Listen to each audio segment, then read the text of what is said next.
Now those 6 years between that first spiritual moment, with when you were in prayer with the Supreme, and then the trip, 6 years. Do you look at that period sometimes, and when people ask you questions, do you think to yourself, well, it took me 6 years to go to India? Was that through all of that processing yourself and inquiring and studying, and does that just show you that this takes time for people? What happened was that from the very first moment that prayer took place, and prayer was not something new for me, being brought up in very much a Christian family. But on that occasion, some time had slipped away between going to church and growing up as a young person in London and so on. So I was not thinking about these things. It just when I met Michael, it was like that. It was just seeming coincidence.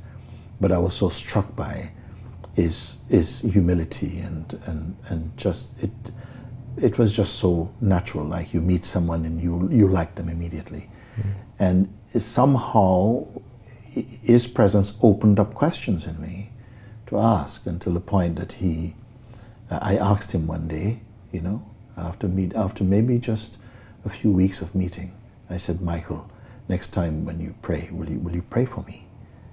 And he said, sure, but why not now? I said, wow, okay. Were you scared? No, it was a strange excitement. He prayed for me. And at the end of his prayer, I don't remember what he prayed, but at the end I remember myself praying. And I often speak about this moment because it was the real turning point in my life. That even immediately after the prayer, we just hugged at the door and said goodbye. I said, Michael, thank you so much. And he left and I closed the door. And there was just this tremendous feeling of peace and lightness and a quiet joy, a deep joy inside. And I did not want to go to sleep because I felt I don't want to lose this feeling. And that perhaps if I'd gone to sleep, I'd wake up and it would just be different. It would have been gone. And I wanted to preserve these sensations, these inner feelings for as long as I could. But of course, I was overtaken by sleep at some point. The following morning, I woke up and the feeling was still very present. I was lying in bed and there was a little crack in the curtains and the sun was just sort of like, was just floating in. And I was looking just at these little dust particles in the sun, and for some reason it just felt like I was looking at a miracle or something. But it was already something inside. And a deep peace arose inside my heart and my being, and it has never left. I've had periods of turmoil, but it seemed like the peace was there too, in this time. So you asked a question. I don't remember what triggered that. I felt it was important to tell you about this. Yeah, and do you know what happened during that prayer moment? Do you know what you saw and what you felt? Because afterwards you felt that peace, but have you ever tried to describe what happened with Michael?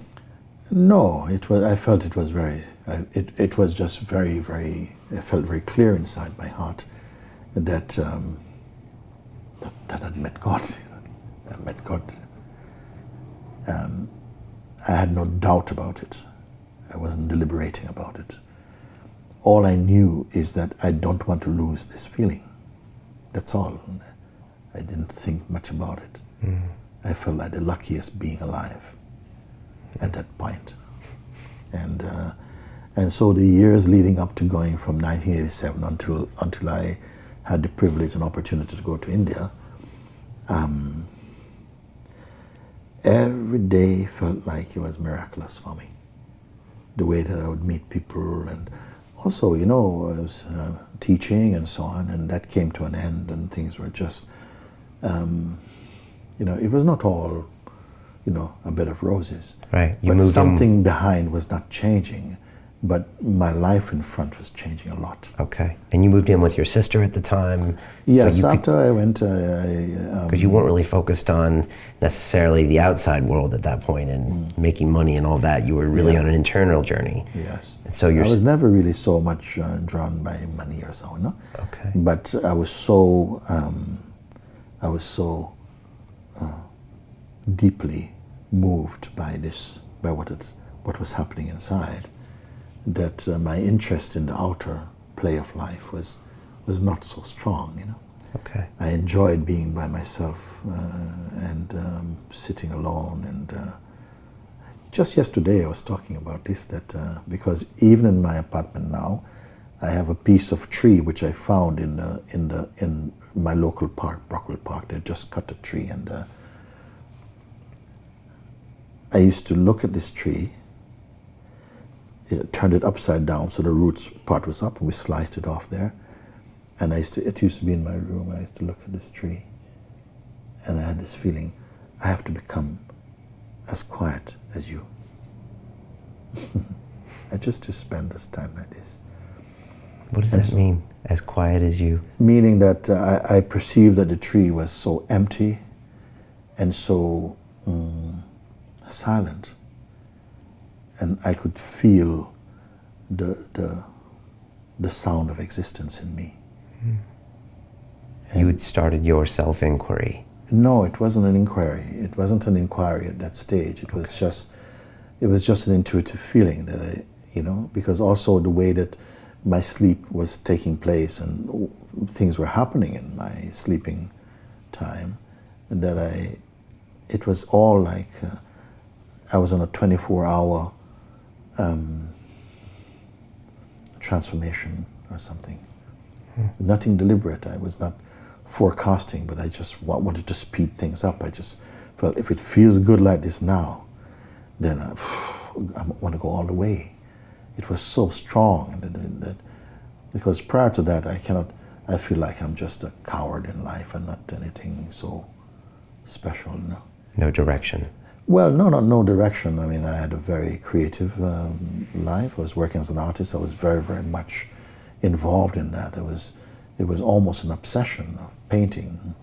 I even felt at one time that I was furiously painting. I was just obsessed with trying to make an ultimate painting. I was never happy with my work. I was just not satisfied enough. I even had a dream that I'd made the ultimate painting, but it was always moving. It was always changing, because if it could not just be still, it had to be alive in another way. And only later I came to see that there was a deeper undercurrent of some urge to find this. Because when it arose inside my heart, the urge to paint subsided. And I felt that I was not just painting for the joy of painting. It was like I was searching for something, and I found it in that moment. I would never have guessed it would be something like this. I thought it would be something that I produced or something that I created. I had nothing to do with what it is. It just is. Continue watching this fascinating conversation for free by clicking on the link below to visit our website, learn from the best minds in the world, and connect with a community of passionate people building the best versions of themselves. Just click on the link below, and I'll see you on the inside.